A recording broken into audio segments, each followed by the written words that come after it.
Come on into my store and get the kind of gifts your family and friends will really use. What has been in here is now in there. A dishwasher that can handle all your dishes. This is it. They once hummed in every American kitchen.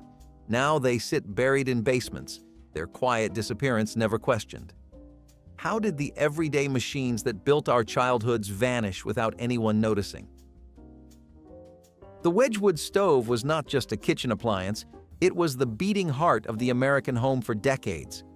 Heavy, reliable, and proud, it stood with cast-iron confidence in countless kitchens from the early 1900s through the 1950s. With gleaming enamel and solid chrome accents, the Wedgewood stove represented stability in a world that was often anything but. It was the kind of machine you could count on through hard winters, power outages, and the leanest of times. When families were short on money but rich in hunger, this stove never flinched. It baked Sunday roasts, stewed apples, and slow-cooked beans with a steady heat that felt almost alive. It came in colors that matched pastel tiles and checkerboard floors, and it was often the first thing people noticed when they walked into a kitchen. Over time, styles changed, kitchens modernized, and stainless steel took over the spotlight. But even now, those who remember a Wedgewood stove in their childhood kitchen remember the smell of cinnamon, the clank of iron, and the soft click of a door that never slammed. It was not smart, it was not sleek, but it was home. Why did we trade something so faithful for appliances that beep, buzz, and break in under 5 years? The Chambers stove did something no modern appliance dares attempt. It kept cooking after you turned it off. That was not a gimmick. That was engineering genius wrapped in cast iron and chrome. Born in the early 20th century, the Chambers stove became a quiet sensation in post-war homes for one incredible reason. It cooked with the gas turned off. Thanks to thick insulation and a sealed oven chamber, you could roast an entire chicken, switch off the flame halfway, and let retained heat do the rest. It was efficient, elegant, and oddly futuristic. And while it lacked a touchscreen or a clock, it came with something more valuable: trust. People swore by it. Some still do.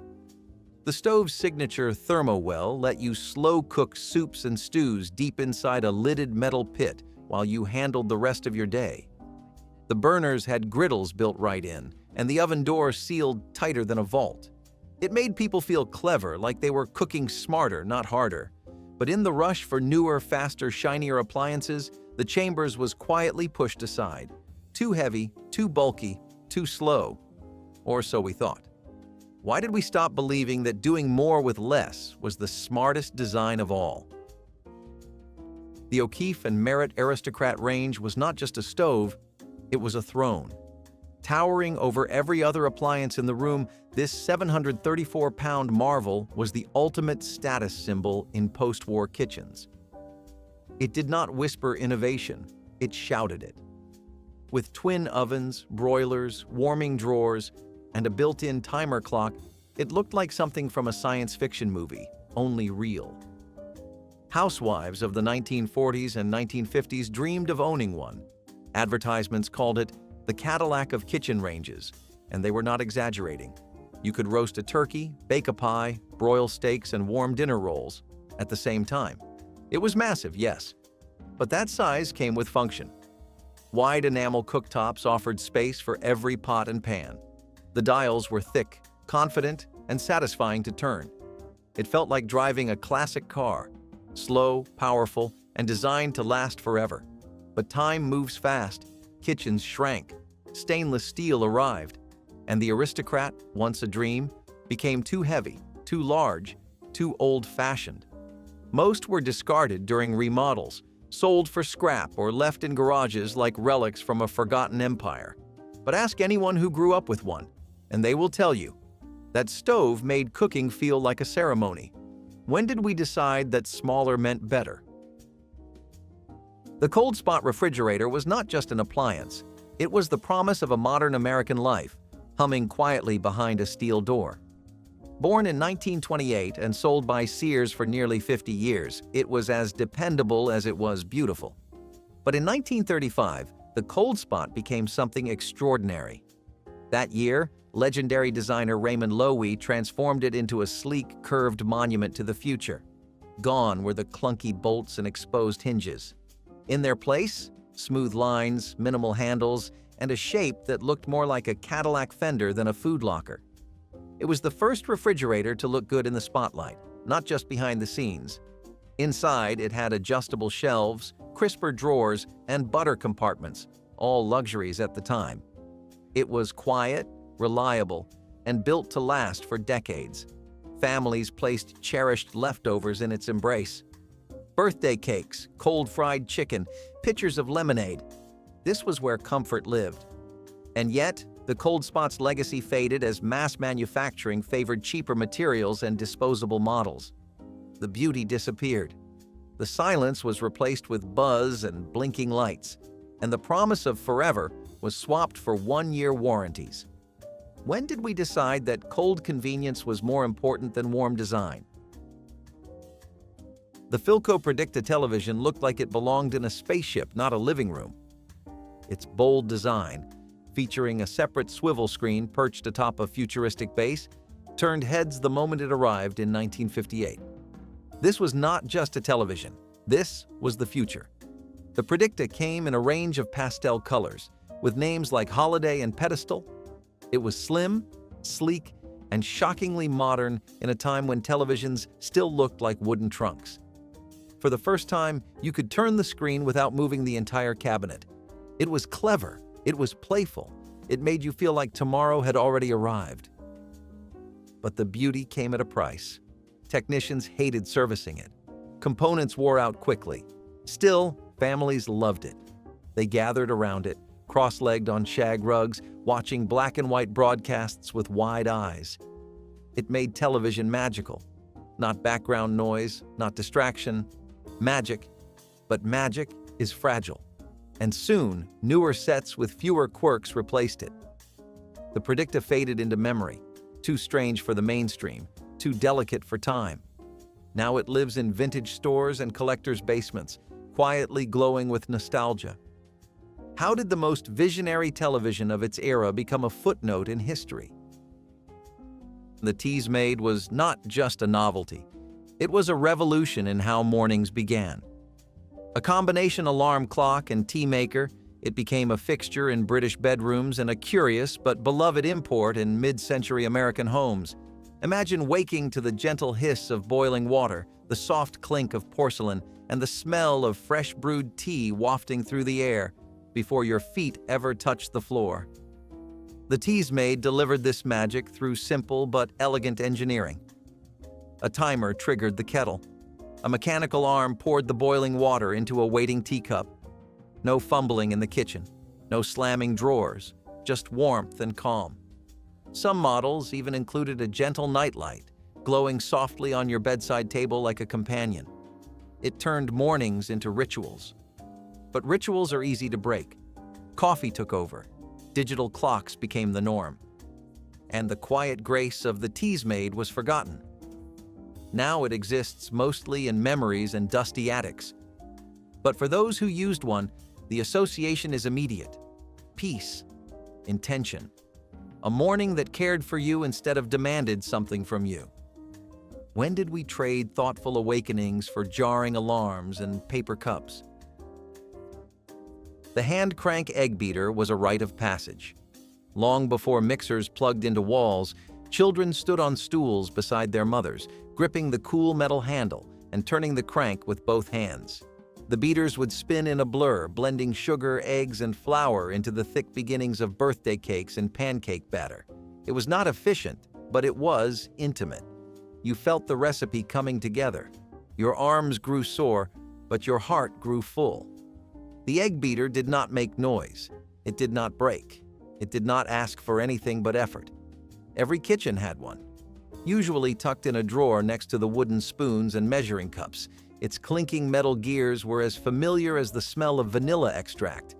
And somehow, everything tasted better when it had been beaten by hand. Then came stand mixers, food processors, and digital timers. The crank beater was cast aside as outdated, inconvenient, old. But in that loss, something human disappeared. Now it hangs on antique shop walls, a symbol of effort, patience, and care. It taught us that food was not just made, it was earned. Why did we stop believing that some things are better when you feel them in your bones? JellO molds were not just recipes, they were performances. In the 1950s and 1960s, these shimmering towers of gelatin were the pride of dinner tables and potlucks alike. Suspended inside were slices of fruit, vegetables, nuts, and sometimes even meats, frozen in mid-dance by the wobble of lemon or lime gelatin. The molds themselves were often metal, shaped like flowers, domes, or decorative rings. Housewives practiced their releases with reverence, praying the mold would slide out cleanly with a satisfying thwack. The result? A glossy, surreal centerpiece. Guests gasped, children poked. Recipes were passed from neighbor to neighbor, each claiming their version was best. But these creations were not just about looks. JellO was cheap, shelf-stable, and forgiving. It let families stretch their ingredients during lean times. It made leftovers glamorous, and it brought a little joy to a time when people needed something bright and strange and wonderful. Eventually, tastes changed. Molds disappeared into cabinets. JellO became a snack cup. But for decades, it was art, it was pride, and it was love in a ring-shaped dish. When did we stop celebrating the food that made us smile before it ever touched our lips? The electric egg poacher was the quiet champion of a better breakfast. Small, unassuming, and often overlooked, it sat tucked away in the corners of countertops, promising soft whites and warm yolks without a pot or pan in sight. You filled the base with water, cracked your eggs into the holders, and watched the steam rise slowly into a gentle cloud. It was perfect for those who wanted elegance without the effort. No vinegar, no swirling water, no chance of a ruined yolk. Just press the button and walk away. In a world full of toasters and coffee makers, it whispered, "Take your time." It belonged to the kind of home that played soft jazz on Sunday mornings and served breakfast on ceramic plates instead of paper towels. The poacher did not need to be flashy. It was consistent. It gave people back their mornings. And yet, it faded. Because poached eggs stopped being everyday meals. Because we forgot how nice it was to feel fancy before 9 in the morning. Now, most sit in thrift shops, unused and unappreciated. But for those who remember, one bite of that perfectly poached egg takes them straight back. When did we decide breakfast was no longer worth slowing down for? The butter mold was once a quiet symbol of pride that lived in farmhouse kitchens and rural homes across the country. Before butter came in sticks wrapped in wax paper and stacked in supermarket coolers, it was made by hand, from cream churned for what felt like hours. But churning was only half the ritual. The real finish came when that butter, thick, golden, and soft, was pressed into a hand-carved wooden mold. These molds came in all shapes and designs: roses, wheat stalks, stars, initials. Some were simple, some were intricate, but all of them said the same thing. This was made with care. They were not just decorative, they were a mark of identity. In local markets and community fairs, families were recognized by their unique butter stamps. It was not branding, it was heritage, a kind of craftsmanship that was passed down like a recipe. Butter molds were rinsed, dried, and stored in the coolest cupboard.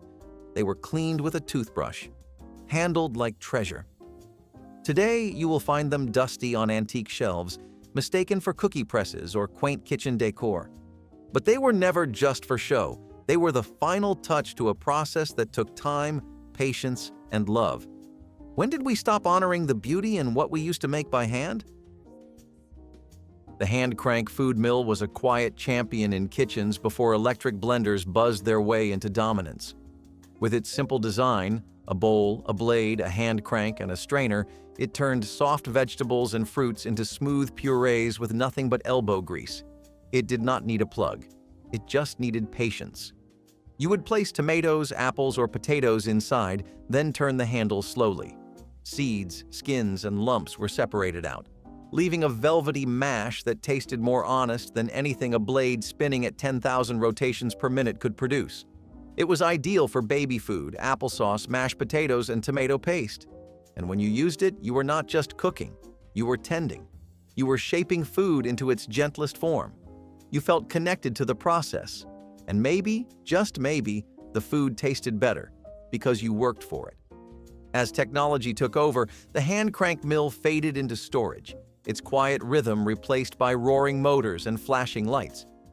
But in some kitchens, it still lives, reliable, low-tech, and full of dignity. It is not fast, it is not sleek, but it reminds us that sometimes food is better when made slowly, one turn at a time. The cookie press was a piece of holiday magic that turned dough into art with nothing but a squeeze. With its interchangeable metal discs and ratchet-style handle, it could create dozens of perfect cookies in seconds, each one shaped like a flower, star, or tree. It was especially popular during the holiday season, when kitchens smelled of cinnamon and vanilla, and the radio played old Christmas tunes. The press made baking feel like a celebration. Kids would fight over who got to press the dough, and every batch felt like a tiny miracle. No rolling pin, no cookie cutter. Just one graceful push, and a perfect cookie appeared. The dough was usually soft and buttery, flavored with almond or lemon, and finished with a dusting of sugar or colored sprinkles. The cookie press was about more than efficiency. It was about beauty. It said your cookies could be delicious and delightful, but as store-bought cookies became more common, and as baking turned into a rare weekend chore instead of a family tradition, the press went quiet. It sits in the backs of drawers now, its discs scattered and forgotten. But for those who remember, it was a joy machine. When did we stop making food that felt like play? The bread box was once as essential to the kitchen as the sink or the stove. A humble wooden or metal container, usually perched at the back of the counter, it kept loaves fresh in the days before plastic bags and preservatives took over. Its job was simple: slow down staleness and keep out pests. But its presence meant more than that. It meant you baked or bought bread regularly, that someone in the house cared about toast, sandwiches, or buttered slices to go with stew. Opening the lid released the faintest scent of yeast and crust. For kids, it was the treasure chest of after-school snacks. For adults, it was a silent reminder that home meant warmth. The sound of the lid closing, soft, final, was part of the rhythm of daily life. Bread boxes came in colors to match tiled kitchens and Formica counters. They had floral decals, chrome handles, and rounded corners that looked almost cheerful. Over time, though, as preservatives lengthened shelf lives and bread became an afterthought, the box disappeared. Modern kitchens left no room for something so quaint. But in losing it, we lost a ritual. A quiet pause in the day. When did bread stop deserving a place of its own? The Stovetop coffee percolator was not just a way to make coffee. It was a way to begin the day. Long before pods and presses, these metal pots sat proudly on the burner, bubbling and hissing until the whole house smelled alive. They were made of stainless steel or aluminum, with a glass knob on top that let you watch the magic happen. You could see the coffee rising, darkening, deepening in color. It was not a quick process, and that was the point. It forced you to wait, to breathe, to prepare for whatever the day had in store. The percolator's soft sputter was a morning soundtrack in kitchens across America. It brewed strong coffee, often too strong, but it tasted like real effort, like warmth, like home. Families passed them down. Dads taught sons how to pack the grounds. Moms poured cups with steady hands. But eventually, percolators were pushed aside for convenience. First drip machines, then automatic brewers, and now one-button gadgets. The percolator became too slow for the speed of modern life. But those who remember it with longing. When did our mornings stop being a moment and start becoming a blur? The electric knife sharpener was the unsung hero of the mid-century kitchen. Sleek, compact, and often tucked beside the toaster, it gave dull blades a new lease on life with a gentle hum and a few quick strokes. No whetstones, no guesswork. Just a clean, satisfying edge that made slicing feel like silk. In a time when every kitchen tool had a specific job and every meal involved real prep, sharp knives were non-negotiable. The electric sharpener made sure of that. It felt modern, efficient. You slid the blade through its grooves and trusted it to do what it promised: restore precision. It was a sign that you cared about your tools, that you cooked often enough to wear them down and cared enough to keep them strong. But as pre-chopped ingredients, takeout, and disposable knives took over, the electric sharpener fell out of favor. Fewer people cooked with enough frequency to dull a blade, let alone revive it. Now these sharpeners sit unplugged in garage cabinets, their purpose fading. But for a time, they were the heartbeat of home kitchens. Quiet, steady, reliable. When did we stop maintaining the things that served us well? The rotary dial telephone was not fast. It was not sleek, but it was honest. Built like a tank and shaped like a promise, it sat on hallway tables and kitchen counters, waiting for fingers to spin its numbered wheel. Each rotation was a commitment. You dialed carefully, waited for the return click, then moved to the next digit. No speed dial, no scrolling, just memory and patience. The phone's receiver was solid, heavy enough to matter. When you picked it up, you held a conversation. You could hear every breath, every pause. It forced you to listen, forced you to speak clearly. It gave weight to words. You could not walk far. Most were tethered to the wall with a curly cord, stretched thin by teenagers hiding in the pantry for privacy. And yet somehow, those calls felt more personal. They were moments, not messages. Now, rotary phones are museum pieces, relics from a slower world. But they remind us of something we forgot. Connection takes time. When did we trade real voices for notifications and noise? The wall-mounted can opener was part tool, part fixture, and all function. Mounted just above the kitchen counter, usually near the sink, it saved space and saved fingers. You did not rummage through a drawer to find it. You did not break your wrist twisting a dull blade. You just lifted the lever, clamped the can, and turned the handle. With every turn, it made that steady, crunchy sound that told you dinner was getting started. Whether it was beans, peaches, soup, or tuna, it was the same motion, the same comfort, the same result. These openers often had a bottle opener attached at the bottom, a nod to the days when every inch of wall space mattered. They were usually chrome or enameled metal, built like they would last a century.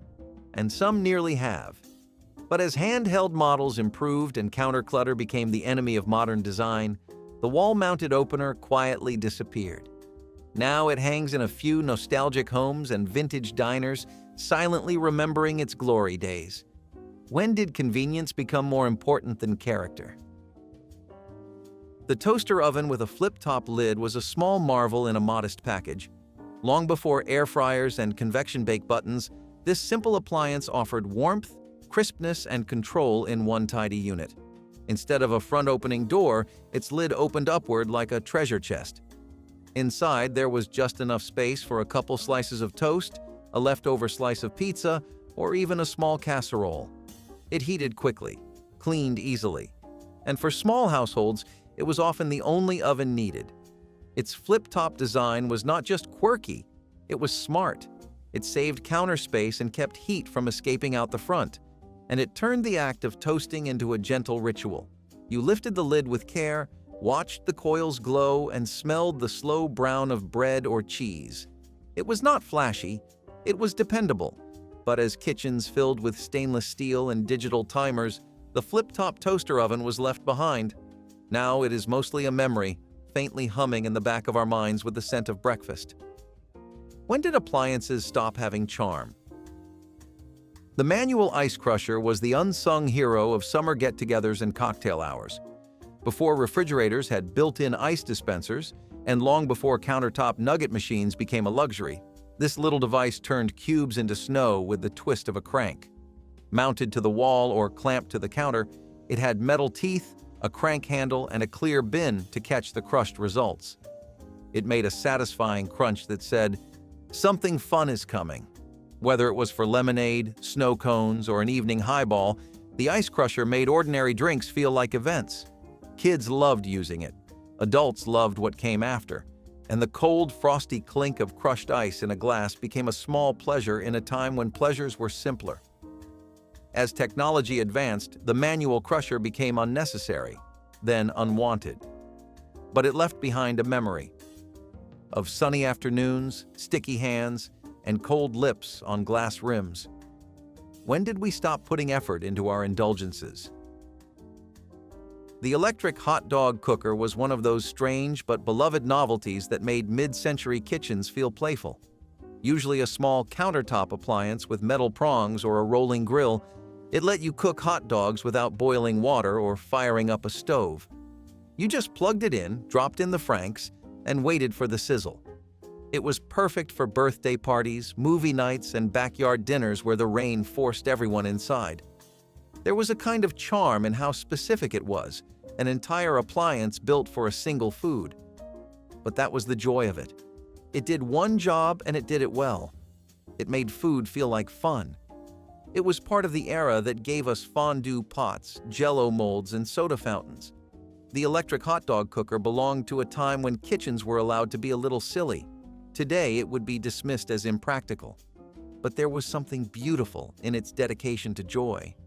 When did we stop designing appliances just to make people smile? The vintage hair dryer Bonnet was a glamorous little escape tucked into the corner of many mid-century bedrooms.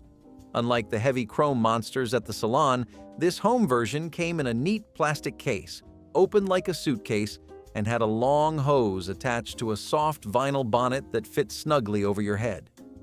Once you turned it on, warm air filled the cap and puffed it up like a balloon, circulating gently through your rollers as you sat and waited. It was not quick, it was not silent, but it was peaceful. You would sit near a vanity or perch on the edge of your bed with a magazine in hand, flipping pages while your hair slowly transformed. It was a kind of ritual, a little slice of calm between chores and dinner. The sound was a soft hum, almost like a lullaby, and the smell of warming plastic oddly comforting.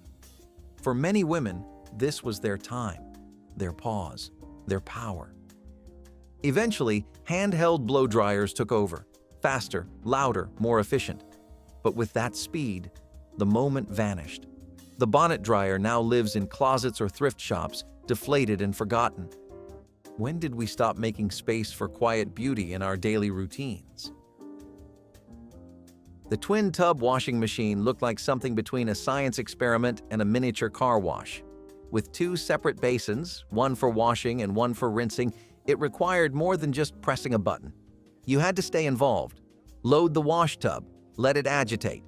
Then drain the water, lift the heavy wet clothes, and drop them into the rinse tub.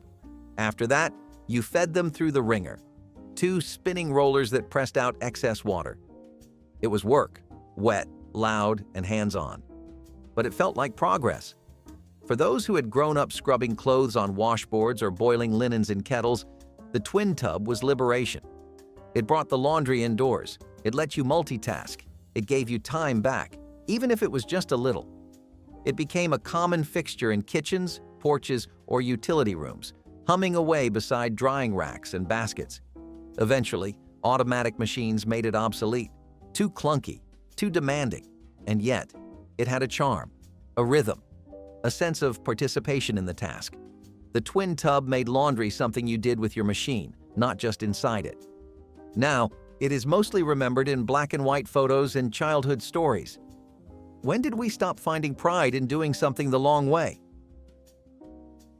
The slide projector was more than a machine. It was a memory machine.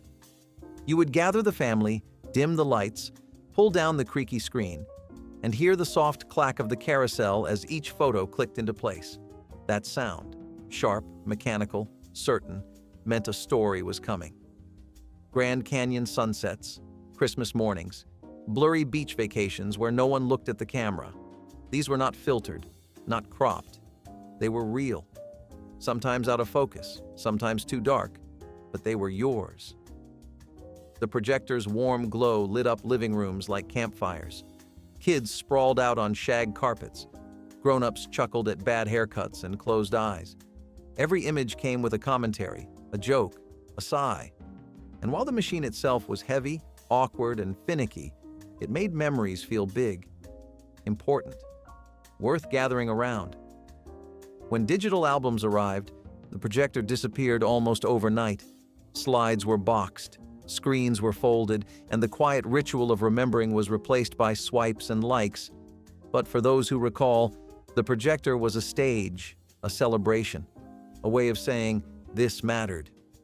When did our memories become too small to deserve a spotlight? The reel-to-reel tape recorder was not just an audio device, it was a promise of permanence. In an age before playlists and streaming, this machine gave you the power to capture sound and hold it in your hands. With 2 spinning reels and a threading path that required precision, it looked complicated, but felt intimate. Voices, music, laughter, all caught on magnetic tape, preserved in real time. Audiophiles prized it for its warmth. Musicians loved it for its clarity, and families used it to record everything from baby's first words to birthday toasts. You could rewind, listen, rewind again. There was weight to the moment. You had to be deliberate. Reel to reel meant commitment. It was not background noise, it was an act of curation. And while cassettes, then CDs, then digital files would replace it, none captured the presence of sound the way tape did. The hum, the hiss, the soft click at the end. It was alive. Now most of these machines sit in attics, their tapes brittle, their motors still. But they remind us that once, we recorded not for convenience, but for memory.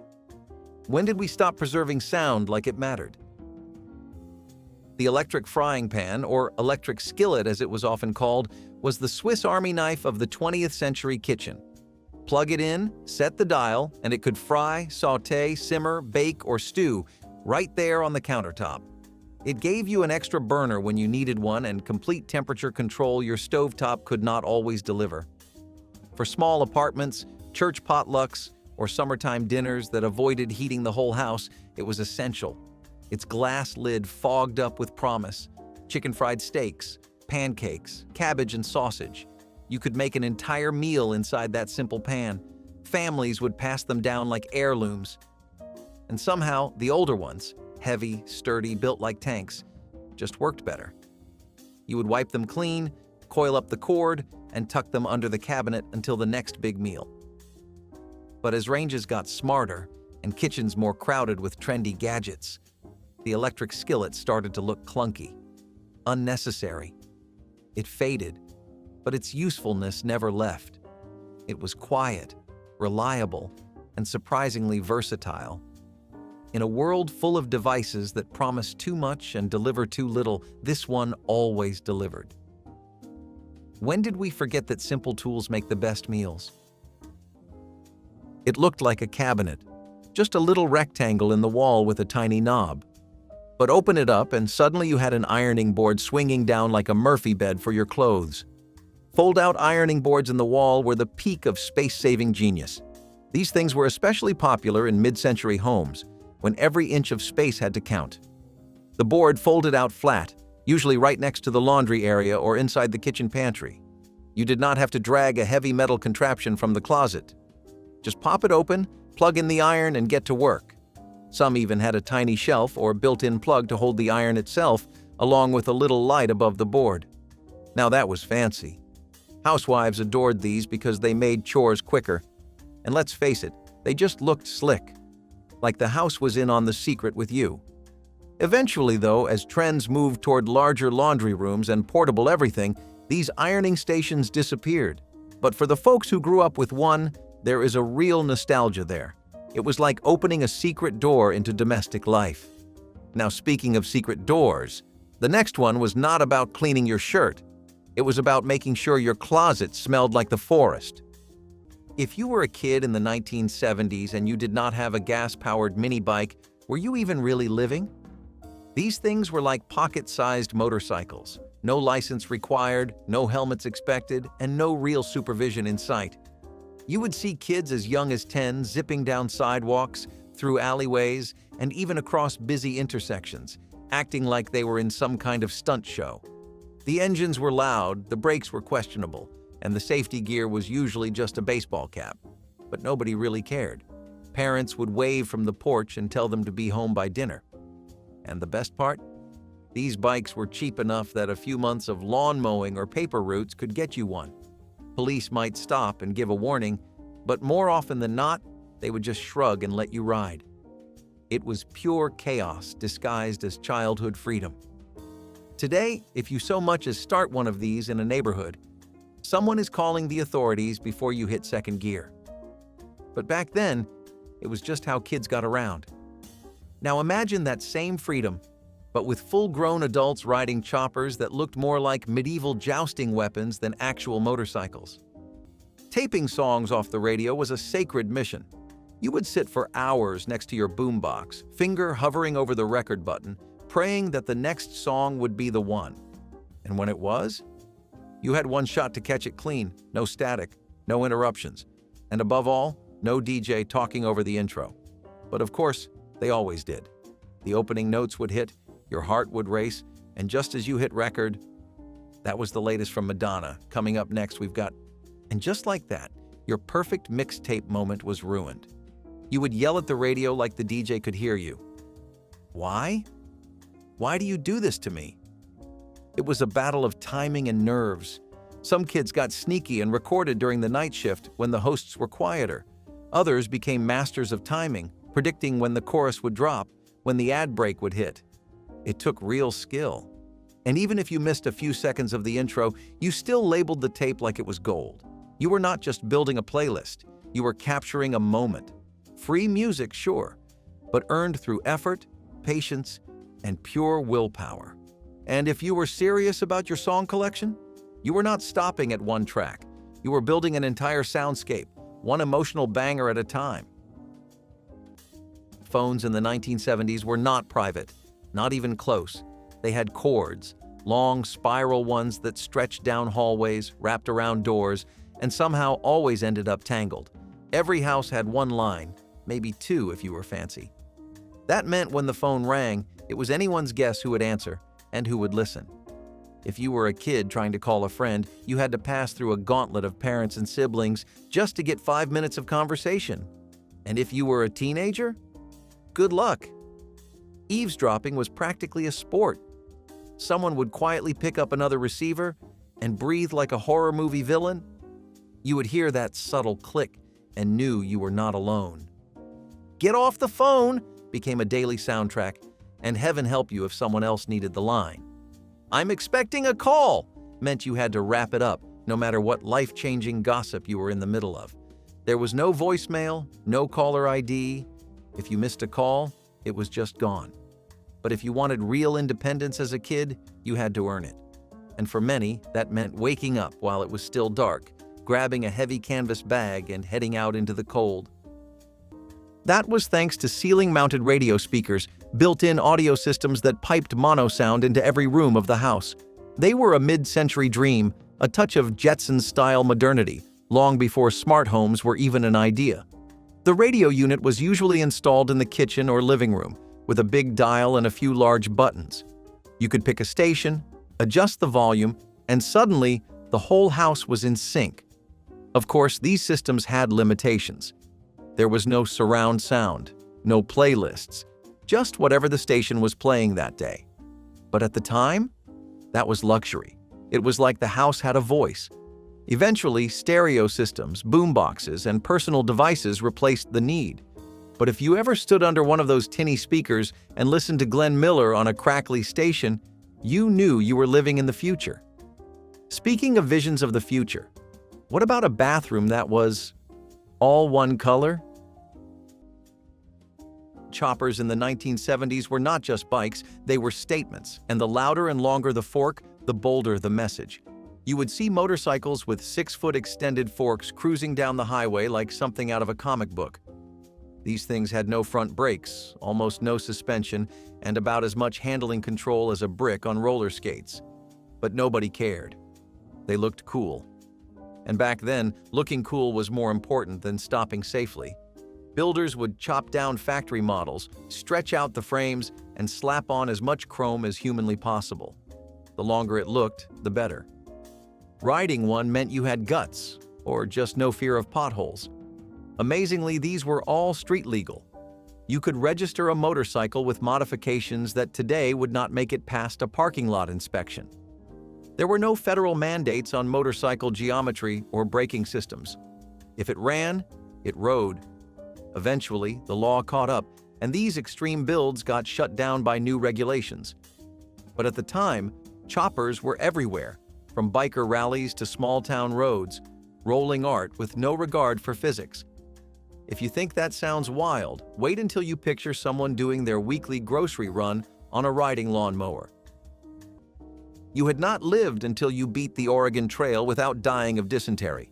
That was the holy grail of 1980s computer gaming. Those chunky gray computers in the school lab, that pixelated map, that relentless text box reminding you that little Timothy had broken a leg and your oxen just drowned crossing a river. Iconic. It was not just a game, it was survival.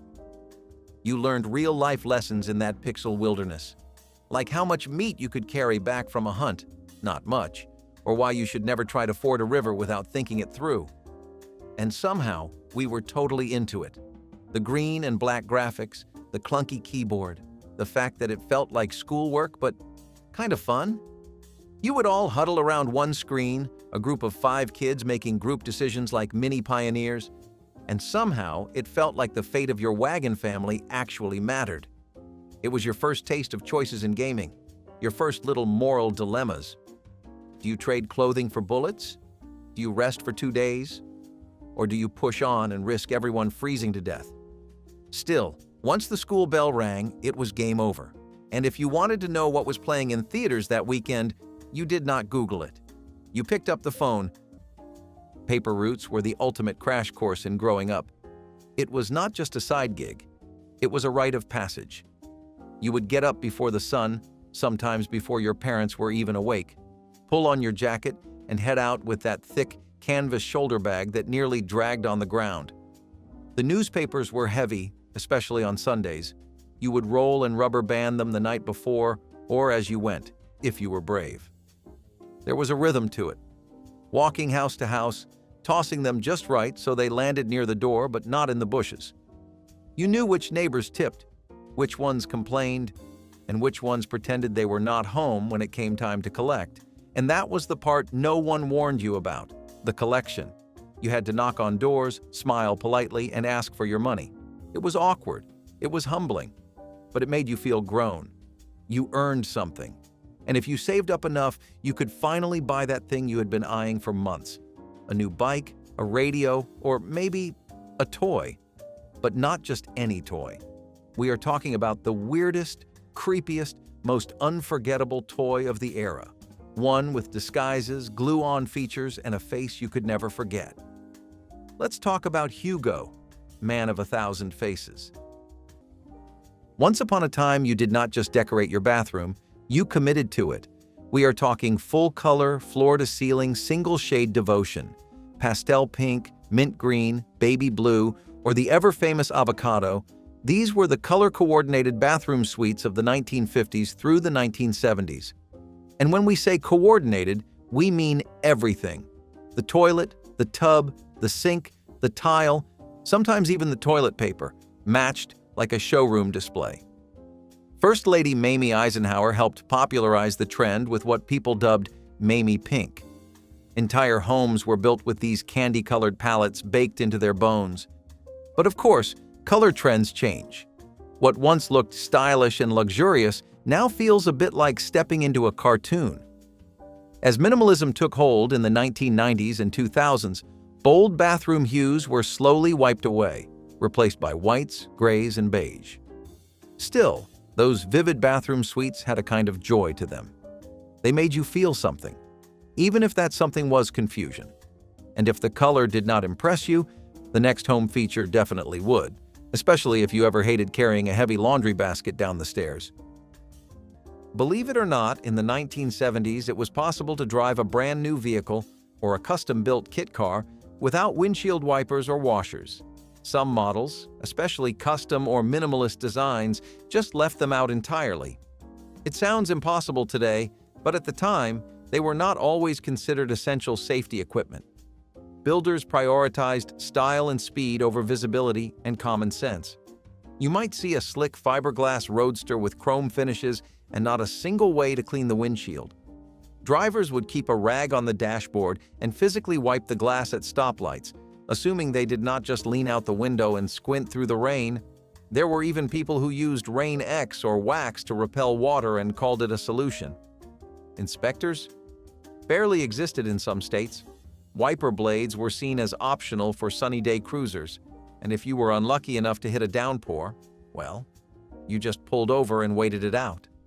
Nowadays, having wipers is the bare minimum requirement to get on the road, and most vehicles even have advanced washer systems with heated nozzles and speed-sensitive settings. But back then, if you were driving something custom or stripped down, you might not have even noticed they were missing until the clouds rolled in. You thought that was risky. Just wait until we get into the world of go-karts with lawnmower engines tearing up the neighborhood streets. Made-for-television movies in the 1980s were not just filler. They were events. Whole nights were planned around them.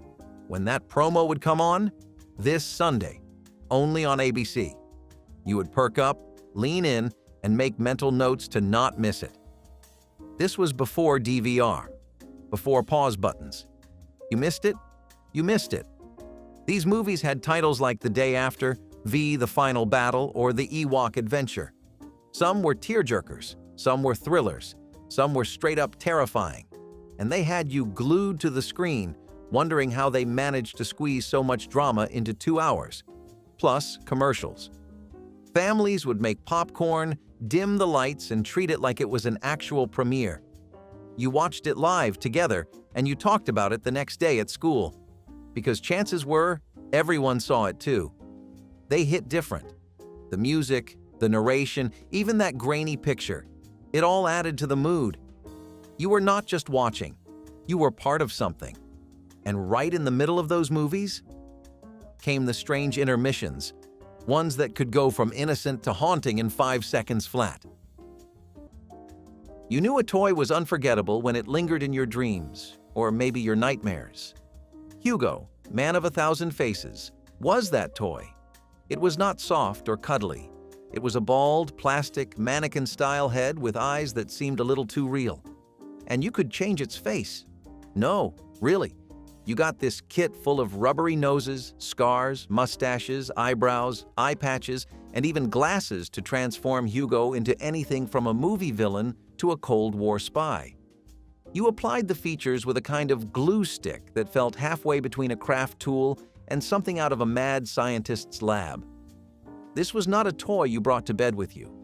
It was one you studied, experimented with, maybe even tried to prank your sibling with. There was something fascinating and just a bit unsettling about it. And yet, you kept going back to it. You made stories around those disguises, invented entire secret agent missions with Hugo at the center. Back in the 1970s, your imagination did most of the heavy lifting. That was the magic. And if you really wanted to get creative, especially in October, you did not go to the store for a costume. You went to the kitchen junk drawer, the recycling bin, and maybe the attic. There was something magical about the way the old telephone sat in its little nook. Not on a table, not hanging on a wall like we see in movies, but placed neatly in a purpose-built cubby carved right into the wall itself. These were telephone niches, and they were as common as house keys back in the day. You would see them in hallways, right outside the kitchen, or even tucked near the staircase, with a tiny shelf for the family phone book. Yes, an actual book. And maybe a little drawer for pens, paper, or the odd scribbled message. These spaces were like the beating heart of the house's social life. It is where gossip was whispered, news was broken, and the kids begged their parents to let them stay out late. Today, it is hard to imagine building a wall just for a phone, but back then, it was a sign of class and convenience. The sound of that rotary ring echoed through the whole house, and whoever answered it first, well, that was usually the person who got stuck taking the message for everyone else. It is a slice of life that simply does not exist anymore, but it lived, loud and proud, in homes all across America. Three-wheeled tri-cars were one of the stranger automotive experiments to come out of the 1970s, and somehow they were totally legal to drive on regular roads. Companies like Dale and Myers tried to pitch these oddball vehicles as the future of safe, affordable transportation. But here's the twist. They were wildly unstable. They looked like space pods, handled like shopping carts, and tipped over if you so much as looked at a corner the wrong way. Some of them were so light, 2 people could lift one side off the ground. Still, they were street legal. There were no strict safety standards for this sort of thing, and as long as it had a license plate and functioning lights, it could hit the road. The idea was to offer fuel efficiency and savings during the oil crisis, but in practice, they were more likely to cause whiplash than save gas. That did not stop eager drivers from picking them up and zooming around town like extras from a science fiction movie. Today, these vehicles have either vanished completely or landed in museums as cautionary tales. But if that sounds bizarre, just wait until we tell you about kids riding gas-powered mini bikes down neighborhood sidewalks like it was no big deal. Blank VHS tapes were not just empty plastic boxes. They were treasure chests, the kind you could label, relabel, and fill up with your own little corner of television history. You remember the sound, right? That whirring click as the VCR accepted your latest recording project, whether it was The Muppet Show, a Disney movie airing on Saturday night, or just some random commercials you ended up watching later like they were rare artifacts. Back then, taping something off television was serious business. You had to time it perfectly, hit record at just the right moment, or risk catching the tail end of a news anchor saying, "And now," before your show started. Fast-forwarding past commercials felt like a power move. Rewinding? An art form. And if you had one of those little tape rewinder machines shaped like a car, you were basically living in luxury. You wrote on those little white stickers with a level of care that rivaled school projects. Do not tape over. Disney only. Toys R Us ad. Keep forever. And when someone in the house recorded over your stuff with a football game, that was war. But if you wanted to really test your patience and your brain power, there was only one screen-based challenge that ruled them all. There was no sound more powerful in the 1970s than the delicate, distant jingle of the ice cream truck. Except, it was not a jingle the way we hear it today through tinny speakers and digital loops. No, back then, the ice cream man had real brass bells. He would slowly drive down the block, gently ringing them by hand or with a string attached to the window. The sound was soft but unmistakable. It sliced through summer air like a siren of salvation. Kids would freeze mid-game, mid-bite, or a mid-sentence and yell, "Ice cream!" before bolting toward the noise barefoot, clutching whatever spare change they could dig up from a kitchen drawer or the couch cushions. The menu on the side of the truck was like a stained glass window of dreams. Push pops, rocket bombs, orange creamsicles. And if you were lucky enough to have a full dollar, you might even walk away with a cartoon character bar with gumdrop eyes that always looked just a little off. The magic was not just the treat. It was the chase, the chaos, the moment. You did not schedule a visit to the ice cream truck. You hunted it. But if you wanted to feel truly rich as a kid, it did not involve frozen sweets. It happened in the aisles of the grocery store, with something you could not eat, but you definitely collected. Walk into an old house and open a closet door, and you might get hit with a smell that is oddly comforting. Woody, warm, a little spicy. That would be cedar, not a scent diffuser, not a spray. Actual cedar wood, lined across the walls of the closet from top to bottom. These cedar-lined closets were the silent guardians of America's wardrobes. They protected against moths, mildew, and musty smells. But they also added a kind of rustic luxury, like storing your clothes inside a tree trunk at a high-end cabin. The idea was simple. Cedar wood naturally repels insects, so why not turn your entire closet into a bug-proof haven? People did not just store coats in there, they kept heirlooms, wool suits, and seasonal clothes safe year-round. Some closets were fully lined, others just had a single cedar panel on one wall. Either way, it gave the whole room a spa vibe long before that was a thing. These days, you might see cedar blocks or hangers sold in stores, but entire closets made of the stuff? That has faded into the woodwork, literally. The world got synthetic, and the cedar charm became a relic. But if you think that was clever, wait until you see how people used to pass food across rooms without ever leaving their chair. The Columbia House penny deal felt like a loophole in the universe. You sent in a little card, maybe glued a few stamps to it, and next thing you knew, your mailbox was blessed with 12 brand new cassette tapes, or compact discs if you were ahead of the curve. All for just 1 cent. 1 cent. It felt like a scam in your favor. No way this is real, you thought. But there it was. Whitney Houston, Prince, Bon Jovi, Huey Lewis, boom! Delivered to your doorstep like you were some kind of record label executive. Of course, the catch was that you had to buy more albums at full price later. Parents were suspicious. Some tried to stop you. Others fell into the trap themselves. It was like a rite of passage. A shared secret. A little music heist you got away with. Until the bill came due, of course. Still, there was no denying the power of opening that box. Shrink-wrapped covers. That new plastic smell. Your very own collection. But for real-time music discovery? You only needed one thing. 3 letters, 1 channel, and a whole lot of attitude. The greatest performers of the 1970s did not always have their names on marquees. Sometimes they were just the neighborhood kids putting on a backyard circus or a homemade talent show. And it was epic. Someone would make a hand-drawn poster using crayons and tape it to every mailbox on the street. Another kid would bring out a wobbly card table and pretend to sell tickets. You had gymnasts flipping through hula hoops, magicians fumbling through card tricks, and singers belting out radio hits into a hairbrush. If you had a dog that could sit, that dog was now part of the act. And your little brother? He was definitely going to be the assistant, whether he liked it or not. These shows were never perfect. Costumes fell apart, music cut out, and someone always cried halfway through. But it did not matter. The parents sat on folding chairs or blankets in the grass and clapped like they were at Radio City Music Hall. It was community. It was chaos. It was childhood. And when the show was over, the kids would bow, proud and breathless. But the moment you stepped back inside the house, another kind of performance was underway, trying to sneak in a private phone call when the entire household was listening in. Before there were curling wands, flat irons, and hair straighteners with 10 settings, there was one holy grail of home beauty, the built-in hairdryer chair. That is right, just like the ones at the salon. These were dome-shaped dryers, fixed right into vanities or dressing tables, and they were everything.